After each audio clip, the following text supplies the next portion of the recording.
I'm videoing. You can't believe it. I just found my GoPro. You see out at the end of the dock. It's been buried for a week and a half in about 30 feet of water. And I just pulled it up and turned it on, and it's videoing it. Incredible. So how we found it was, yeah, I'll get it here in a second. How we found it was, we used an underwater video camera.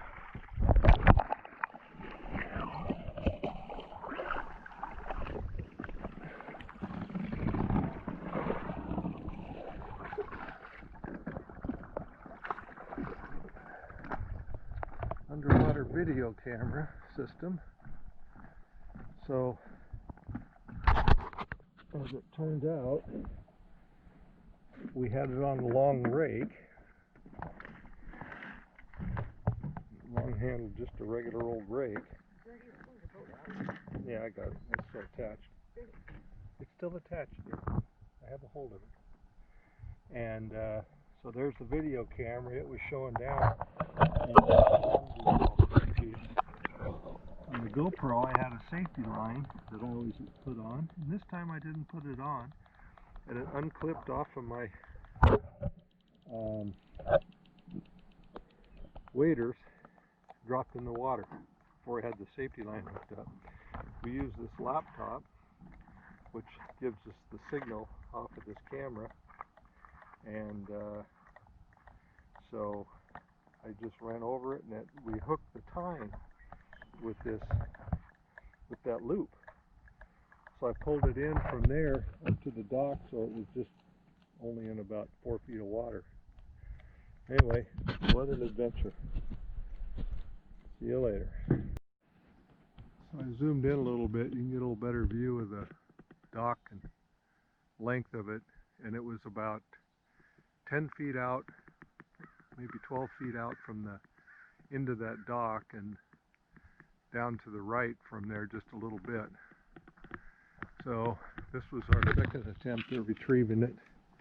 The first one, it was windier than heck out here. We got a beautiful morning this morning, so it worked out terrific. Couldn't ask for a better setup. So this is a week and a half and about 25 to 30 feet of water.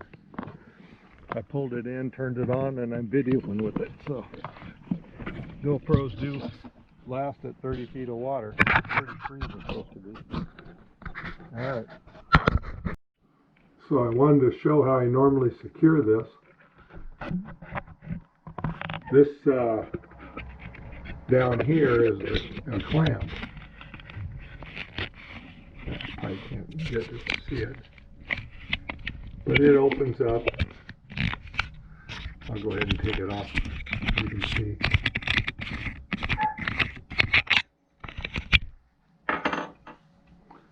So here's the clamp that I normally use, and I clip that onto somewhere on me, my fishing vest or whatever. But I've dropped the GoPro in the water a few times, so out of some floating fishing line, I hooked it to a spot on the clamp that's designed to do that, and then made another loop and made it big enough that I can pass it through on my vest. And once I pass it through the hole, then I can throw the whole assembly through, and that secures it. And I've dropped it 2 or 3 times, and it just falls off my fishing vest, and I'm all good. But this time I didn't do that. I didn't have my fishing vest on yet, but my idea was to put my waders on, so I clipped it to the waders, but I didn't secure it to. I had something. I had the flotation device, which had a clip on it. I could have clipped to it, and I didn't. And we took off from the dock. Just got a little ways away, and I heard a noise. Didn't know what it was. I looked down, see the GoPro had come unclipped, and since I didn't have the safety wire on, then that was away it went. Ended up about 28 feet down.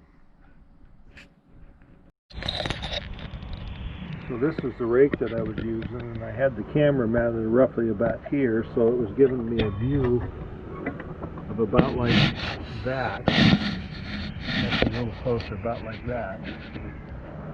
And I lost the video signal.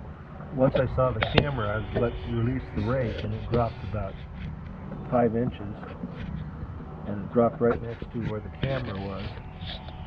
And then when I got the video signal back, I noticed that this loop was over real close to one of the tines.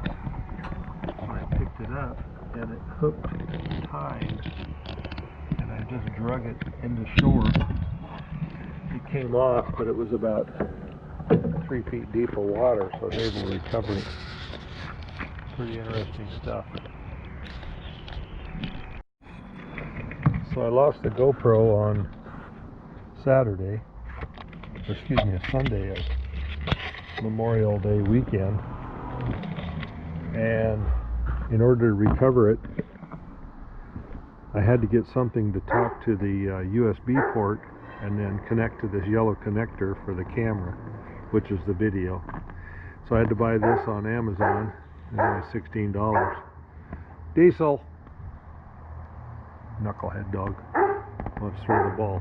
Anyway, so $16, and then it came with a program that I used in the laptop to actually look at the images from the camera. It ended up working well.